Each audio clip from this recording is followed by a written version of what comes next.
What's going on, Dolphins? It is your boy Dillon, and I am making this video. I already made a video today, but I'm making this one because, one, there was a comment. Well, this is going to be a fan Q&A video, fan question and answer. I thought it was a good time because there was a comment on my the video I just put out earlier today that I wanted to touch on. There's a good opportunity to say some things there. And also a comment that was left on a previous video, a question that was left on a previous video to clear some things up and so on and so forth. So let's get right to it.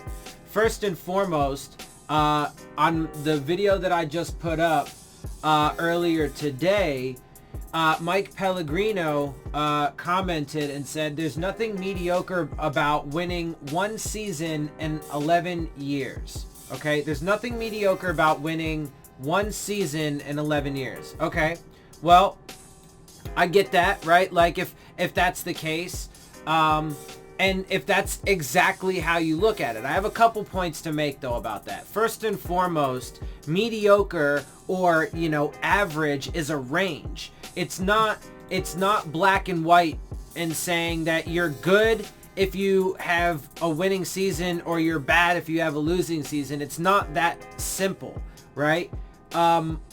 You're average or mediocre if you're somewhere in the range of 10-6 and 6-10. Historically, for the past few decades, we've been that, especially the past decade, right? In that 10-6 to 6-10 region now, or range. If you're 5-10, or, between 0-16 and 5-10, then you're bad to terrible, right? And then if you're 11-5 to 16-0, then you're good to great, right? And so it's ranges. There's ranges. That's the first point.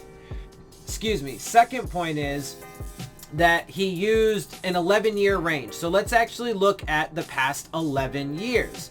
Well, first and foremost, if you look at the past 11 years, there's actually 2 winning seasons. So, but to be fair, there was only 2 winning seasons, but what were those winning seasons? What years were those, and who were the coaches and what have you? Well, let's see. You go back to 2008, right? So it's 2019 right now, right? So if you go 11 years from 2019, but I'm not going to count 2019 because we're still in it. So from 2018 and back. That would take you 11 years, would take you to 2007, okay? And 2007 was a bad year. It was actually a really bad year. It was we were 1-15. That was the year of Cam Cameron. He got fired. Tony Sperano came in the next year in 2008, and we had an 11-5 season. Now, of course, also that was the year that Tom Brady got injured. We lost in the wild card playoffs that season, but we were first in the AFC East, so we did get a division title. We went 11-5. That was the Wildcat season, so on and so forth, blah, blah, blah, right? Well, then the other winning season in that time was Adam Gase in 2016. Now, still though, we only went 10-6, but it was an average team that exceeded expectations, got to the upper reaches of that mediocre range, right? Still had a winning season, right? Because part of the mediocre range is, right, the 9-7 and the 10-6, those are winning seasons. The 7-9 and the 6-10 are losing seasons, and then the 8-8 is just a net average. So logically, those are the ranges for mediocre, average, and then good and bad. So we were 10-6 on the upper edge of the mediocre range, right? We made a surprise push for the playoffs, got into the playoffs. We were second in the AFC East, obviously, because the Patriots did not lose Tom Brady in 2016 and were able to take the division. And then we lost in the playoffs because Ryan Tannehill was out with his knee injury, and then the Steelers just destroyed, Matt Moore as well. I mean, he got pretty roughed up in that game.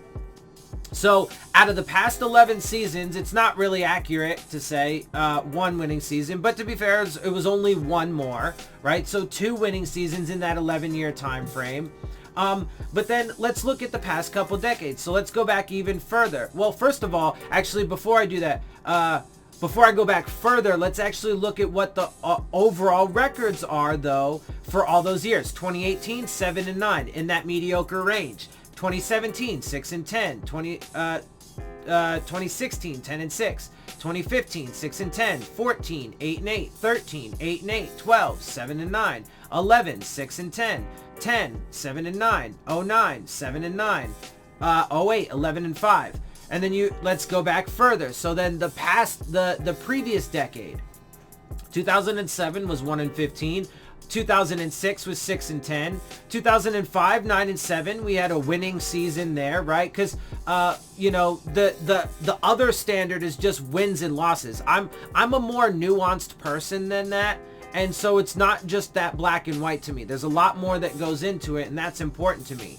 And it should be, because I would think logically to everybody, because the different factors influence all these different things, and they're relevant. Anyway, but we did have a winning season in 05, 9-7. 2004 was a 4-12 season, not good. 03, 10-6. 02, 9-7. 01, 11-5, second in the AFC. 2000, 11-5, first in the AFC. 1999, 9-7. 1998, 10-6. Now, obviously, we're getting back into the era of having Dan Marino and stuff, but so if you look at it and look at that trend, though, what's the one factor really there over the past 10 to 15 years, right? Because we went from that, really winning tradition, right? That really winning history of all those winning seasons, right? 11-5, multiple 11-5 seasons in that previous decade. 10-6, 9-7, right? All these winning seasons, first and second in the AFC East. Won some games in the playoffs, right? Stephen Ross is the common denominator here. He took a team that was, and frankly though, I mean, we have obviously been on the downtrend ever since, the greats were all together, right? Joe Robbie initially, and then, obviously with Don Shula and, Bob Greasy and, the teams of old, and then, Dan Marino. But then when Shula left, when Joe Robbie left, then, Wayne Huizenga and blah, blah, blah. And it's been a downtrend ever since then with the ownership, right? So the ownership has gotten worse ever since then. The coaching has, for the most part, gotten worse ever since then. And then, but it starts from the top, just like, with politics and or businesses or whatever. Everything starts at the top with the management and the people who run it, right? And so Stephen Ross, this is empirical data to show you that Stephen Ross does not know how to make football decisions, because we went from having a really rich winning tradition, right? The 1997 to 2007 decade, right? We had, let's see, 2 11-5 seasons. We had 2 10-6 seasons. 2 10-6 seasons, and then we had 4 9-7 seasons. So, I mean, that's what, 8 winning, quote unquote winning seasons, but we were, either in that good range or the mediocre range for all of that, but still had winning seasons and was competing for playoffs and stuff like that, even sometimes winning in the playoffs. And then what did Stephen Ross do after that? Then he took us and then he made sure that we got stuck in that perpetual mediocrity, right? The past decade, from 2018 to 2007, 2008, 2007, we had one 11-5 season, one 10-6 season, The 11-5 season was Tony Sparano. The 10-6 was Adam Gase. And then we had no 9-7 seasons. And then we had some 8-8s, and then 7-9s, and 6-10s. So Stephen Ross has made us worse, right? And then, you know, look, I mean, Tony Sparano, he was fired after 3 seasons. He had a couple down seasons after that, right? Couple 7-9 seasons after his 11-5. But he wasn't really given much of a chance to see if he could rebound. He wasn't given any chance at all to see if he could rebound. Same thing happened with Adam Gase, right? His first season, surprise playoff run, have a couple down seasons. In Adam Gase's case, for sure, it was things that were totally out of his control, right? And then, of course, obviously, he didn't want to, you know, tank either. And so the same thing after 3 seasons, because Stephen Ross is impatient. That's why, another thing, I don't know why anybody thinks that with as long as this rebuild is going to take, I don't know why people think that Stephen Ross is going to end up having patience and keep Brian Flores around. He's going to end up being the fall guy. Hear me now, quote me later. Brian Flores is going to end up being the fall guy when Stephen Ross in a few years from now is fed up with the absolutely atrocious, because now we're trending even worse, right? So we were stuck in perpetual mediocrity for the past decade, but now we're likely to have an 0-16 season. Hopefully we can pull out a win or 2 somewhere, but it's likely that we're going to have an 0-16 season. So now we're even worse. Next year's not going to be much better, if at all. I mean, literally, for that to be the case, they literally have to hit on like every single draft pick that they have. They literally have to, stop shipping off talent and building blocks. They need to make sure that they adequately use cap space, but I don't personally believe that big spending in free agency is the way to do it, and that's how they said that they're going to do it. So, and look at the Browns. Look at the Browns, all the draft capital and all the cap space, and look what's going on with them. I mean, goddamn, like, I don't know how much, like evidence people need. But so next year, I don't know why, so he's not going to have patience, right? Like, the longest he's kept a coach around, because Tony Sparano got fired in his 4th season, right? And then Todd Bowles took over. He didn't last long. Joe Philbin had 3 years, got fired in his 4th season. Dan Campbell took over. Adam Gase had 3 seasons. Cam Cameron had 1. Nick Saban had 2. And then, you know, you start seeing, you know, I mean, Don Shula obviously had many, many years. Jimmy Johnson had 4. Dave Wanstead had 4 and a half because he got fired in his 5th. But the longest tenured coach, or the longest any coach has gone under Stephen Ross, is 3.5 years. Really? Does any, especially too, what if after the 2020 season again there ends up being a lockout and there is no football?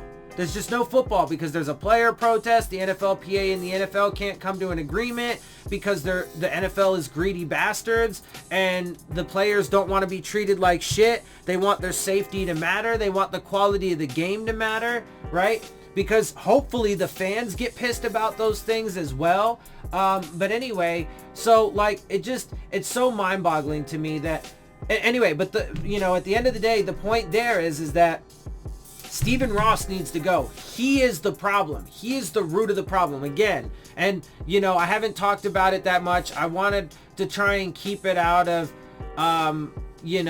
discussions where it's not relevant, but anytime I bring up, Stephen Ross, where he is relevant and a major part of the conversation in a video, I am gonna to plug the petition that I made to get Dolphins fans in particular to sign on to the petition to get Stephen Ross to sell the team, because he is the issue and it's not getting any worse. And look, this proves it. He's getting desperate in his old age, because he's an old guy. So he's worried that he's not going to see a winning, the reemergence of the Dolphins franchise in his time. And so out of desperation, he has decided to just literally,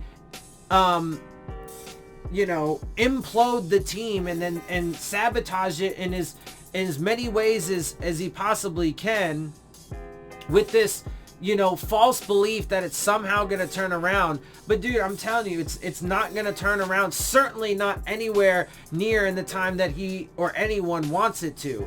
It's going to take anywhere from, if you go just off of now again, the season's not over, but we are fast on pace to not only be historically the worst team that ever existed, but we are on pace to go 0-16.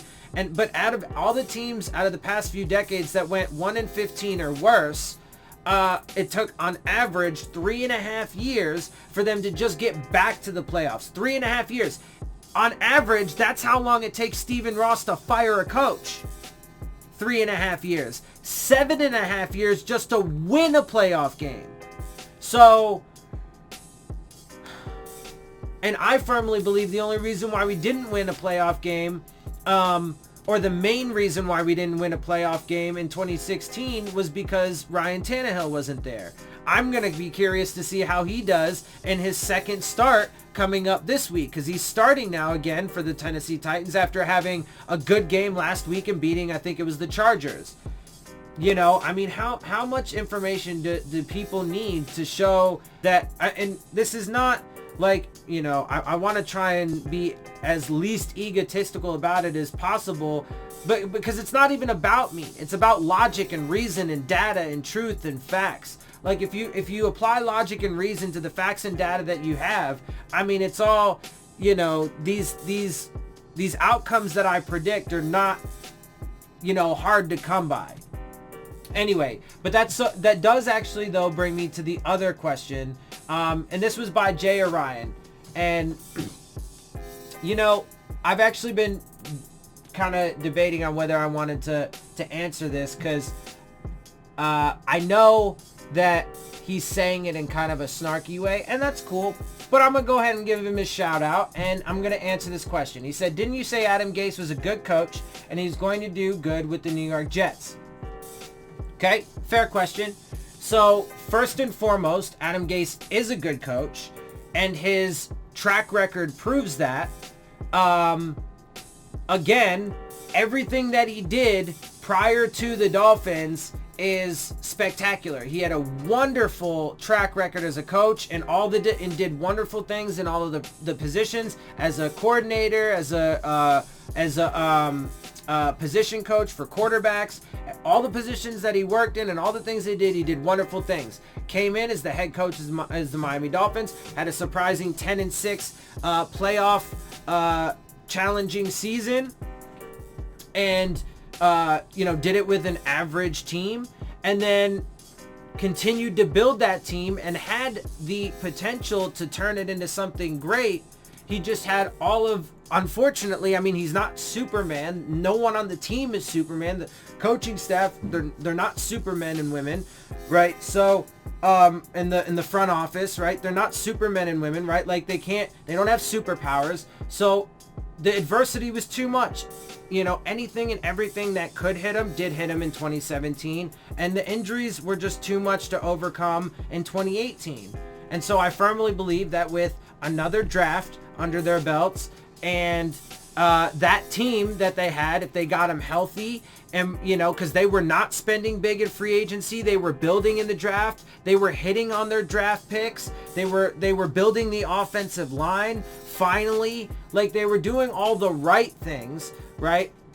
Trending in the right direction. There was a good culture. The players really liked the coaching staff. They got along. They were, buddies, but he was also firm on them and made sure that they knew, that there was still the business aspect, and that there are rules and that we need to follow things. But look, if you follow my rules and you buy in, not only can we then have fun and have a good time with it, but then I will also reward you for your production and your efforts, right? He is the type of coach where if you know, he's merit based. So he put an emphasis on, you know, instead of big free agent signings, he wanted to do in-house signings and sign the young draft picks that they get and sign the guys that are going into the prime of their career, right? But they also wanted guys that weren't selfish divas like